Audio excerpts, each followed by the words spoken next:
രാവിലെ തിരുവനന്തപുരത്തിനുള്ള പോക്കാണ്. ഇന്നാണ് എനിക്ക് അവാർഡ് കിട്ടുന്ന ദിവസം. അതുകൊണ്ട് തന്നെ ഞാൻ ഭയങ്കര എക്സൈറ്റഡ് ആണ്. രാവിലെ ഒരു 3:45 ഞാൻ ഇറങ്ങിയിട്ടുണ്ട്. അപ്പോൾ നേരെ നമ്മുടെ റൂമിൽ ചെന്നിട്ട് ഒന്ന് ഫ്രഷ് ആയിട്ട് വേണം പോവാൻ. ആരോ പറഞ്ഞു നല്ല സ്ട്രോങ് കോഫി കുടിച്ച് കഴിഞ്ഞാൽ ഉറക്കം വരാതിരിക്കുന്നത്. അപ്പോൾ അതൊന്ന് ട്രൈ ചെയ്യാൻ വേണ്ടിയിട്ടാണ് ഇന്നത്തെ പരിപാടി. കാരണം ഉറങ്ങാൻ പാടില്ലല്ലോ. പക്ഷെ അവിടെ ഇരുന്ന് തന്നെ എനിക്ക് ഉറക്കം വരുന്നുണ്ട്. എന്ത് ചെയ്യാനെന്ന് നോക്ക്. അപ്പോൾ ചങ്ങനാശ്ശേരിയിൽ നിന്ന് ഒരു ചായയൊക്കെ കുടിച്ചു. അപ്പം ഞാൻ എൻ്റെ യാത്ര തുടരുകയാണ്. അപ്പോൾ എല്ലാവരുടെയും പ്രാർത്ഥന ഉണ്ടാവണം.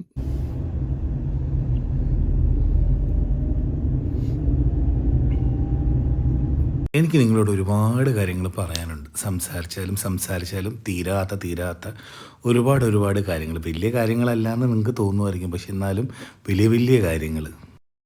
ഞാൻ വിചാരിക്കുമായിരുന്നു ലൈറ്റിംഗ് ഒക്കെ ഇപ്പോഴേ ഇങ്ങനെയാണെങ്കിൽ ക്രിസ്മസ് ടൈമിലൊക്കെ എന്തായിരിക്കും അല്ലേ, ക്രിസ്മസും ന്യൂ ഇയറും വലിയ അവധിയൊക്കെ നല്ല അടിച്ച് പൊളിച്ച് വെട്ടമൊക്കെ ഇട്ടല്ലേ. നല്ല ഉറക്കം വരുന്നതുകൊണ്ട് ഞാൻ ജസ്റ്റ് ഒന്ന് മയങ്ങാൻ വേണ്ടി കിടന്നതാണ്. പക്ഷേ യാത്രയുടെ ദൂരം ആലോചിക്കുമ്പോൾ ഉറക്കമൊന്നും വരുന്നില്ല. എങ്ങാനും ഞാൻ കിടന്ന് ഉറങ്ങിപ്പോൾ ആരും വിളിക്കാനുമില്ല. അതുകൊണ്ട് ഞാൻ പതുക്കെ വീണ്ടും പോവുകയാണ്. നേരത്തെ പറഞ്ഞ പോലെ ഭയങ്കര എക്സൈറ്റഡ് ആണ് ഇന്നത്തെ ദിവസം. നമുക്ക് നോക്കാം. അല്ലേ തന്നെ മനുഷ്യനോട് ഉറക്കം വന്നിരിക്കുമ്പോൾ ആ കൂട്ടത്തിൽ മഴ, ചാറ്റൽ മഴയായിട്ട് തുടങ്ങിയതാ, പിന്നെ അതങ്ങോട്ട് വലിയ സംഭവങ്ങളിലേക്ക് ആയി. ഈ മഴയൊക്കെ വന്നു കഴിഞ്ഞാൽ ചിലർക്ക് റൊമാൻസ് വരുമെന്നുള്ളൂ, പക്ഷെ എനിക്ക് റൊമാൻസ് വരത്തില്ല. എനിക്ക് പഴയ കുറേ മെമ്മറീസിലേക്ക് ഞാൻ പോകും. അതാണ് പ്രശ്നം. പന്തളം കൂടി പോകുന്നതുകൊണ്ട് തന്നെ കുറച്ച് ടെൻഷൻ ഉണ്ടായിരുന്നു, നല്ല റോഡ് ബ്ലോക്ക് ആയിരിക്കും എന്നൊക്കെ വിചാരിച്ചിട്ട്. കാരണം ഇപ്പോൾ ശബരിമല സീസണല്ലേ, ശബരിമല സീസണിൽ ആ ഏരിയയിലൊക്കെ ഫുൾ വണ്ടികളും കാര്യങ്ങളൊക്കെ ആയിരിക്കും. പക്ഷേ എല്ലാം പതുക്കെ വരുന്നതേ ഉള്ളൂ. അതിനു മുമ്പ് ഞാൻ പതുക്കെ പന്തളം വിടുകയാണ്. എത്രയും പെട്ടെന്ന് പന്തളം വിടുകയാണ് കേട്ടോ. ഈ വൃശ്ചികം ധനു എന്നൊക്കെ പറഞ്ഞാൽ അത്യാവശ്യം നല്ല തണുപ്പുള്ള സമയമാണ്. ഈ സമയത്തൊക്കെ അമ്മ വീട്ടിലാണെങ്കിൽ അടിപൊളിയായിരിക്കും. കാരണം നമ്മുടെ തൊണ്ട വരെ വറ്റിപ്പോകുന്ന ടൈപ്പ് തണുപ്പായിരിക്കും വരുന്നത്. പിന്നെ മാത്രമല്ല പിറ്റേ ദിവസം രാവിലത്തെ കാഴ്ചകളിൽ ഇപ്പോൾ എണ്ണയൊക്കെ നല്ല എന്താ പറയുക കട്ട പിടിച്ചിരിക്കുന്ന കാഴ്ചകളൊക്കെ കാണാൻ പറ്റും. ചുരുക്കം പറഞ്ഞാൽ ഞങ്ങൾക്കൊരു മൂന്നാർ എഫക്റ്റിന് വേണ്ടി അധികം ദൂരെയൊന്നും പോകണ്ട. ഞാൻ പറഞ്ഞില്ലേ, ഓർമ്മകളിലേക്ക് പോയി കഴിഞ്ഞാൽ പിന്നെ എന്നെ പിടിച്ചാൽ കിട്ടുകയല്ല. ഒത്തിരി കാര്യങ്ങൾ ഇങ്ങനെ പറയാനുണ്ട്.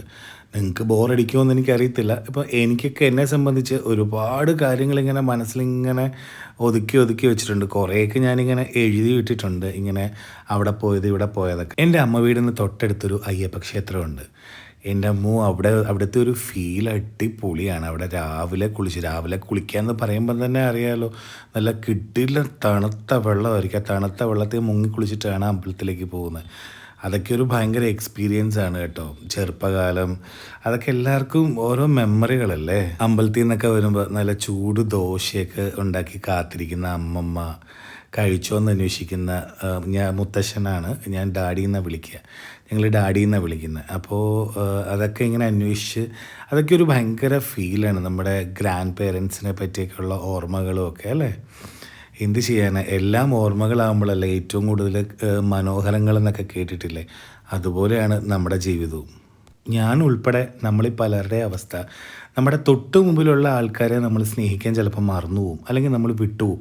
പക്ഷെ അവർക്ക് എന്തെങ്കിലും പറ്റിയ ഭാവിയിൽ ഇങ്ങനെ ഓർക്കും. ഭാവിയിൽ ഇങ്ങനെ ഓർമ്മകളിലേക്ക് പോയിട്ട് പറയും, അയ്യോ എനിക്ക് അങ്ങനെ സ്നേഹിക്കാമായിരുന്നു, ഇങ്ങനെ സ്നേഹിക്കാമായിരുന്നു എന്നൊക്കെ. പക്ഷേ സ്നേഹം എന്ന് പറയുന്നത് കറക്റ്റ് സമയത്ത് കൊടുത്തില്ലെങ്കിൽ പിന്നെ അതുകൊണ്ട് വല്ല പ്രയോജനമുണ്ടോ? പൂട്ടിക്കെട്ടി വെച്ചിട്ട് ഒരു പ്രയോജനമില്ലാത്ത കാര്യം ഒന്നേ ഉള്ളൂ, അത് സ്നേഹം. ഞാനിപ്പോൾ വെഞ്ഞാറമൂട് എത്തിയിട്ടുണ്ട്. ഇനിയിപ്പോൾ എന്താ പറയുക, എന്തെങ്കിലും കഴിക്കാൻ പറ്റുമെങ്കിൽ കഴിച്ചിട്ട്, അല്ലെങ്കിൽ ചായ കുടിക്കണമെന്നുണ്ട്. ചായ കുടിച്ചിട്ട് പതുക്കെ പോകാമെന്നാണ് വിചാരിക്കുന്നത്. ഇന്നിപ്പോൾ ഈ യാത്രയിൽ അമ്മുവൊക്കെ വരാനിരുന്നതാണ്. പക്ഷെ അമ്മുവിനൊരു എക്സാം കാരണം അവരുടെ സെമസ്റ്റർ എക്സാംസ് നടക്കാൻ പോവുകയാണ്. അപ്പം അതുകൊണ്ട് തന്നെ ആൾക്ക് വരാൻ പറ്റിയിട്ടില്ല. എനിക്കതിൽ ഒരുപാട് സങ്കടമുണ്ട്. വീട്ടിൽ നിന്ന് അച്ഛനും അമ്മയും ആരും വന്നിട്ടില്ല, ഇത്രയും ദൂരം ആയതുകൊണ്ട് തന്നെ. അപ്പോൾ യാത്ര തുടർന്നുകൊണ്ടിരിക്കുകയാണ്. ജീവിതത്തിലധികം പണമൊക്കെ നേടാത്തവരുണ്ട്, പക്ഷേ അതിനു പകരം കുറച്ച് സ്നേഹം, കുറച്ച് ആൾക്കാരുടെ പരിഗണന, ഇതൊക്കെ കിട്ടിക്കഴിഞ്ഞാൽ ലൈഫ് എപ്പോഴും സേഫാണ്. പൈസ വേണ്ട എന്നല്ല, പൈസ വേണം, പക്ഷേ സ്നേഹത്തിന് അതിൻ്റേതായിട്ടുള്ളൊരു മൂല്യമുണ്ട്. നമ്മളെ സ്നേഹിക്കുന്നവരെ നമ്മൾ തിരിച്ചറിഞ്ഞേ പറ്റൂ. ഇപ്പോൾ പലപ്പോഴും ഞാനും നമ്മളെ സ്നേഹിക്കുന്നവരെ നമ്മൾ ചിലപ്പോൾ കാണണമെന്നില്ല, നമ്മൾ സ്നേഹിക്കുന്നവരെ ആയിരിക്കും നമ്മൾ എപ്പോഴും സ്നേഹിച്ചുകൊണ്ടേയിരിക്കുക. അപ്പം അങ്ങനെ കാണാതെ പോകുന്ന എത്ര സ്നേഹങ്ങൾ നമുക്ക് ചുറ്റുമുണ്ട്. ആരോടും പരിഭവമില്ല, പരാതിയില്ല, പിണക്കങ്ങളില്ല. എല്ലാം ഒരു ഒഴുക്കിനനുസരിച്ച് ഇങ്ങനെ പോയിക്കൊണ്ടിരിക്കുന്ന എത്ര ജീവിതങ്ങൾ നമ്മുടെ മുമ്പിലുണ്ട്. എല്ലാത്തിനും കാലത്തിന് മുമ്പിൽ ഒരു കണക്ക് പറയേണ്ടി വരും. ആ സമയത്താണ് നമ്മളിങ്ങനെ ഇരുന്ന് ചിന്തിക്കുന്നത്, ദൈവമേ നമ്മൾക്കങ്ങനെ സ്നേഹിക്കാമായിരുന്നില്ല, നമ്മളെ സ്നേഹിച്ചാലേ നമുക്ക് തിരിച്ച് സ്നേഹിക്കാമായിരുന്നു. പക്ഷെ അപ്പോഴേക്കും കാലം തരുന്ന മറുപടി എന്താണ്? സമയം കഴിഞ്ഞു പോയി എന്നുള്ളത്. ഓണത്തിനിടയ്ക്ക് പൂട്ടുകച്ചവടമാണെന്ന് വിചാരിക്കരുത്, വേറൊന്നുമല്ല. ഇതിനിടയ്ക്ക് ഇഷ്ടം പോലെ ബ്ലോക്കുകൾ വന്നിങ്ങനെ മനുഷ്യനെ മടുപ്പിച്ചുകൊണ്ടേയിരിക്കുക. എനിക്കാണെങ്കിൽ ബ്ലോക്കിൽ പെട്ട് കഴിഞ്ഞാൽ എനിക്ക് ഇത്രയും ഇറിറ്റേഷൻ വരെയില്ല. കാരണം അതിനകത്ത് നമുക്ക് പിന്നെ ഒന്നും ചെയ്യാനില്ല. അവിടെ നമ്മളിങ്ങനെ അവിടെ കട്ട പോസ്റ്റായിട്ട് കിടക്കും. പതുക്കെ അരിച്ച് വേണം കിടക്കാൻ വേണ്ടിയിട്ട്. എന്നാലും നമ്മളവിടെ കിടന്നേ പറ്റൂ, അത് നിയമമാണ്. സത്യം പറഞ്ഞാൽ രാവിലെ നല്ല ടെൻഷനുണ്ട്. അത് മറ്റൊന്നുമല്ല, ഈ പ്രോഗ്രാമിന് പോയിട്ട് അവാർഡ് മേടിക്കണം. സാധാരണ എൻ്റെ കൂടെ അമ്മ ഉണ്ടാവാറുണ്ട്, അമ്മ ഉണ്ടെങ്കിൽ കൂടെ ഒരു ധൈര്യമാണ്. പക്ഷെ ഇപ്രാവശ്യം ആൾ വന്നിട്ടില്ല. അപ്പോൾ അതിൻ്റേതായിട്ടുള്ള ടെൻഷനുണ്ട്. നമുക്ക് വേറെ ആരെയും നമുക്ക് പരിചയമില്ലല്ലോ. ചിലപ്പോൾ നിങ്ങൾക്കൊക്കെ ഇങ്ങനത്തെ തോന്നലുണ്ടായിരിക്കുമല്ലേ, നമുക്ക് പരിചയമുള്ള ആൾ കൂടെ ഉണ്ടെങ്കിൽ നമുക്കതൊരു ഭയങ്കര ധൈര്യമായിട്ട് ഫീൽ ചെയ്യും അല്ലേ. കണ്ടാൽ പറയത്തില്ല, പക്ഷെ ഞാനൊരു സത്യം പറയട്ടെ, എനിക്ക് ചെറിയ രീതിയിൽ ഇൻട്രോവേർട്ട് സ്വഭാവമുണ്ട്. എന്ത് ചെയ്യാനാ, പാവം ഞാൻ. സിഗ്നലിൽ കിടക്കുക, ചായയും കാപ്പിയും ഒന്നും കഴിക്കാൻ പറ്റിയിട്ടില്ല. നമ്മുടെ സ്ഥിരം കടയിൽ കയറി കഴിക്കാമെന്ന് വിചാരിച്ചു. എനിക്കാണെങ്കിൽ കഷ്ടകാലത്തിന് വിശക്കുന്നുമുണ്ട്. പക്ഷേ ഈ ടെൻഷൻ കാരണം ഒട്ട് കഴിക്കാനും പറ്റുന്നില്ല. ആകെപ്പാടെ ബ്ലാങ്ക് ആയിട്ടിരിക്കുന്നൊരവസ്ഥ. പ്രത്യേകിച്ച് ഉറക്കത്തിൻ്റെ എല്ലാം ഇങ്ങനെ ഉണ്ട്. കാരണം വണ്ടിക്കകത്തുള്ള ഉറക്കമൊന്നും എനിക്ക് സെറ്റായിട്ടില്ല. 5 മിനിറ്റൊക്കെ കണ്ണടയ്ക്കും, പിന്നെ ചാടി എണീക്കും. അങ്ങനെ ഉറക്കവും പോയി, വിശപ്പും പോയി, ഇങ്ങനെ ഇരിക്കുകയാണ്. ഇന്നെന്തായാലും ഷൂട്ടുണ്ടാവില്ല. എനിക്ക് മീനൂസ് കിച്ചൻ്റെ ഡബ്ബിങ് പറഞ്ഞിട്ടുണ്ട് ഉച്ചയ്ക്ക് ശേഷം. അത് മാത്രമേ ഉള്ളൂ, വേറെ പരിപാടികളൊന്നും തന്നെ ഇല്ല. അങ്ങനെ പറഞ്ഞ് നമ്മുടെ റൂമിൻ്റെ അവിടെ എത്തി. ഒരു സമാധാനം. ഇനിയിപ്പോൾ എന്തായാലും ഒന്ന് കുളിച്ച് ഫ്രഷായിട്ട് ഒന്ന് കുറച്ച് നേരം കിടന്ന് ഉറങ്ങണമെന്നുണ്ട്. പക്ഷേ ഉറങ്ങാൻ സമയമില്ല. ഇപ്പം നേരെ പോയി ഡ്രസ്സ് ചെയ്ത് പോകാൻ മാത്രമേ ഒരു സമയമുള്ളൂ. ഞാൻ വണ്ടി എടുക്കുന്നില്ല, ഞാൻ ഇവിടുന്ന് യൂബർ പിടിച്ചിട്ടാണ് പോകുന്നത്. എനിക്ക് സ്ഥലം അറിയത്തില്ല ഈ ലൊക്കേഷനിലേക്കുള്ളത്. അങ്ങനെ ഞാൻ തിരുവനന്തപുരത്തെത്തി. ഇനിയിപ്പോൾ ഒന്ന് റെഡിയായിട്ടൊക്കെ വേണം നമ്മുടെ ഫംഗ്ഷന് പോകാൻ വേണ്ടിയിട്ട്. എല്ലാവരുടെയും പ്രാർത്ഥന ഉണ്ടാവണം. അമ്മൂനെയും കുഞ്ഞിനെയും അച്ഛനെയും അമ്മയും അനിയനെയൊക്കെ ഭയങ്കരമായിട്ട് മിസ് ചെയ്യുന്നുണ്ട്. അമ്മു വരാൻ വേണ്ടി പ്ലാൻ ചെയ്തിരുന്നതാണ്. അതുകൊണ്ട് തന്നെ അമ്മൂനെ ഭയങ്കരമായിട്ട് മിസ് ചെയ്യുന്നു. കാരണം എൻ്റെ കൂടെ എല്ലാ ഫങ്ഷൻസിനും അമ്മു വരാറുള്ളതാണ്. നോർമലി എല്ലാ ഫങ്ഷൻസിനും, ഈവൻ ഒരു ഷോപ്പിൽ പോകാനാണെങ്കിൽ പോലും ഞങ്ങൾ ഒരുമിച്ചാണ് പോകാറുള്ളത്. പക്ഷേ ഇന്നിപ്പോൾ 2 ദിവസം കഴിഞ്ഞ ആളുടെ പരീക്ഷ സ്റ്റാർട്ട് ചെയ്യണം. അപ്പോൾ അതുകൊണ്ട് തന്നെ ഇന്ന് വരുന്നില്ല എന്ന് വെച്ചു. ആൾ ഡ്രസ്സൊക്കെ എടുത്ത് വെച്ചിരുന്നതാണ്. Ammu, I miss you. അമ്മുവിൻ്റെ പ്രാർത്ഥന ഉണ്ടെന്ന് എനിക്കറിയാം. അതുപോലെ നിങ്ങളുടെ പ്രാർത്ഥനയും ഉണ്ടാവണം. എന്നാൽ പിന്നെ നമുക്കൊരു ചായ കാഴ്ച തരാം, പോവാം. ഇതാ കേട്ടോ ഞങ്ങളുടെ സ്ഥിരം ചായക്കട. ഇവിടെ കട്ടൻ ചായ, കട്ടൻ കാപ്പി മുതൽ ചായയുടെയും കാപ്പിയുടെയും എന്തൊക്കെ വെറൈറ്റികൾ ഈ ലോകത്തുണ്ടോ അതെല്ലാം അവിടെ തന്നെ കിട്ടും.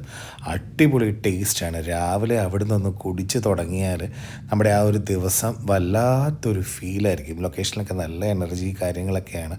നല്ല ടേസ്റ്റിൽ അവർ ഉണ്ടാക്കി തരുന്നുണ്ട്. അത്രയും ടേസ്റ്റാണ്. ഇനി ഞാൻ പോയി വേഗം ഒരുങ്ങട്ടെ, പോകാൻ ഞാൻ റെഡി ആയിട്ടുണ്ട് കേട്ടോ. ഫംഗ്ഷൻ ഇടാനുള്ള ഡ്രസ്സ് ഞാൻ കോട്ടയം ലക്ഷ്മി സിൽക്സിൽ നിന്നാണ് കണ്ടുപിടിച്ചത്. അത് മെറ്റീരിയൽ എടുത്ത് സ്റ്റിച്ച് ചെയ്യാൻ കൊടുത്തിട്ടൊക്കെയാണ് സംഭവങ്ങൾ സെറ്റായത്. എങ്ങനെയുണ്ട്, കൊള്ളാവോ? ബോറില്ലല്ലേ? യൂബർ ചേട്ടൻ വന്നു. യൂബറിനകത്ത് കയറി ഞാൻ നേരെ പോവുകയാണ്. ടെൻഷനുണ്ടോ എന്ന് വെച്ചാൽ ടെൻഷനൊക്കെ ഉണ്ട്. പക്ഷേ ടെൻഷൻ അടിച്ചിട്ട് കാര്യമില്ല, ഞാൻ തന്നെ ഇത് ഫേസ് ചെയ്യണം.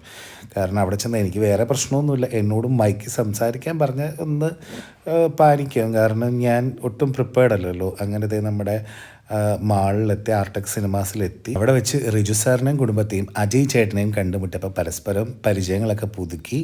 ഇനി അവാർഡ് ഫംഗ്ഷന് കയറിയപ്പോഴത്തേക്കും അവിടെ സൂചി കുത്താൻ ഇടയില്ലാത്ത രീതിയിൽ ആൾക്കാർ നിറഞ്ഞിട്ടുണ്ട്. പുലരി TV അവാർഡ്സ് 2024 അല്പസമയത്തിനകം ഔപചാരിക പരിപാടി ആരംഭിക്കുകയാണ്. അടിപൊളിയായിട്ട് അവിടെ ആ ചേച്ചി എല്ലാവരെയും ഇൻവൈറ്റ് ചെയ്യുന്നു. ഇപ്പം എൻ്റെ ടെൻഷനൊക്കെ മാറി കേട്ടോ. ടെലിവിഷൻ അവാർഡ്സ് ആണ് സമ്മാനിക്കാനുള്ളത്. ടെലിവിഷൻ അവാർഡ്സ് 2024 ഈ വർഷം ആദ്യമായി പുലരി TV television awards. Best serial actor Niranjan Nair, serial Muttathe Mulla. Niranjan നായർക്ക് മികച്ച നടനുള്ള പുരസ്കാരം ലഭിച്ചിരിക്കുന്നത്. ഒരു ചെറിയ സ്റ്റാർട്ടിങ് ട്രബിൾ, അത് പെട്ടെന്നങ്ങ് മാറും. പിന്നെ ഞാൻ ഭയങ്കര ഓണായിരിക്കും കാര്യങ്ങളൊക്കെ. അപ്പോൾ എന്തായാലും ആ ഒരു സ്പിരിറ്റിൽ ഞാൻ പതുക്കെ സ്റ്റേജിലേക്ക് കയറി. വഞ്ചൂർ പ്രവീൺ ചേട്ടനാണ് അവിടെ നമുക്ക് അവാർഡ് തരുന്നത്. ഒരുപാട് സന്തോഷമുണ്ട് ചേട്ടൻ്റെ നിന്ന് വാങ്ങിക്കാൻ സാധിച്ചില്ല, കഴിഞ്ഞല്ലോ എന്ന് വിചാരിച്ചപ്പോൾ. എല്ലാവർക്കും നമസ്കാരം. ഒരുപാട് സന്തോഷമുണ്ട് ഈ നിറഞ്ഞ സദസ്സിന് മുമ്പിൽ നിന്ന് ഈ അവാർഡ് വാങ്ങിക്കാൻ സാധിച്ചതിൽ. എല്ലാവർക്കും നന്ദി. നമ്മുടെ പുലരി TV സംഘടകർക്കും ജൂറി മെമ്പേഴ്സിനും എല്ലാവർക്കും എൻ്റെ ഹൃദയത്തോട്ടും നന്ദി രേഖപ്പെടുത്തുന്നു. Thank you. Thank you Niranjan. Award കിട്ടിയപ്പോൾ ഞാൻ എന്തായാലും ഭയങ്കര ഹാപ്പി, സന്തോഷം. അവാർഡൊക്കെ മേടിച്ചുകൊണ്ട് സന്തോഷത്തോടു കൂടി ഞാൻ തിരിച്ച് റൂമിലേക്ക് പോവാണ്. അപ്പോൾ എൻ്റെ ചാനൽ ഇതുപോലെ സബ്സ്ക്രൈബ് ചെയ്യാത്തവർ ചെയ്യണം കേട്ടോ.